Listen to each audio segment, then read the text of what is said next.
ئەنجومەنی کۆمسیاران لە کۆبوونەوەی ئیمڕۆیدا 20 کۆمەڵی ئیسلامی و بزوتنەوەی گۆڕان و یەکگرتووی ئیسلامی دەرەنجامی کۆتایی هەڵبژاردنە پەرلەمانیەکەی 30 ئەیلوول ڕەتدەکەنەوە پێیان وایە کۆمیسیۆن ڕێزی لەو سکاڵانە نەگرتووە کاوسێ حیزبە پێشتر تۆماریان کردووە. کۆمەڵی ئیسلامی دەڵێت دەرەنجامەکان بە دڵی پارتی و یەکێتی بوون و هەر ئەوانیش بڕیاریان لەسەر پەسەندکردنی داوە.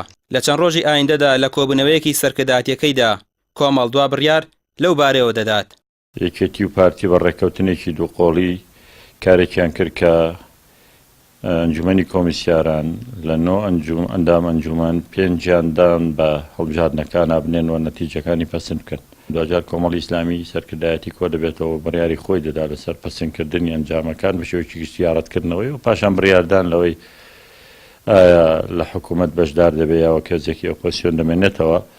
ئەوەی گرنگەوەیە بڵێن بەڕاستی ئەم کارەی کە دوو حزبی دەسەڵات دەکەن بەردەوام بێ متمانەی لای خەڵک زیاد دەکەن. یەکگرتووی ئیسلامی لە نێو ئۆرگان و ڕێکخراوەکانی خۆی سەرقاڵی ڕاپرسیەکە لەسەر بەشداریکردنی لە پەرلەمان و حکومەت. لە دوای کۆتایی ڕاپرسیەکە سەرکردایەتی ئەو حیزبە بڕیار لەسەر بەشداریکردن یان نەکردنی لە پەرلەمان و حکومەت دەدات. بەڵام لە ئێستادا ئەوان بە تەواوی دەرەنجامی هەڵبژاردنەکان ڕەتدەکەنەوە و پێیان وایە سوتاندنی سندوقە کردێ لە سوورەکان کاری لەسەر دەنگی ئەوان کردووە.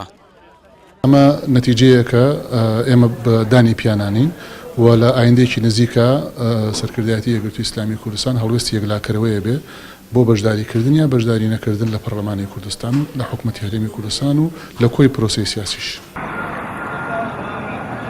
سەرەڕای هەوڵێکی زۆر بۆ وەرگرتنی بۆچوونی گۆڕان لەسەر دوایین هەڵوێستیان لەبارەی دەرەنجامی هەڵبژاردنەکانەوە بەڵام ئامادە نەبوون قسە بکەن.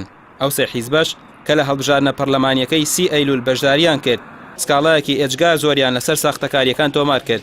بەڵام دوجار بەبێ گوێدانە ئەو سکاڵانە کۆمیسیۆن ئەنجامی کۆتایی ڕاگەیاند. ڕەمیار عوسمان کەناڵی ئاسمانی پەیام سلێمانی.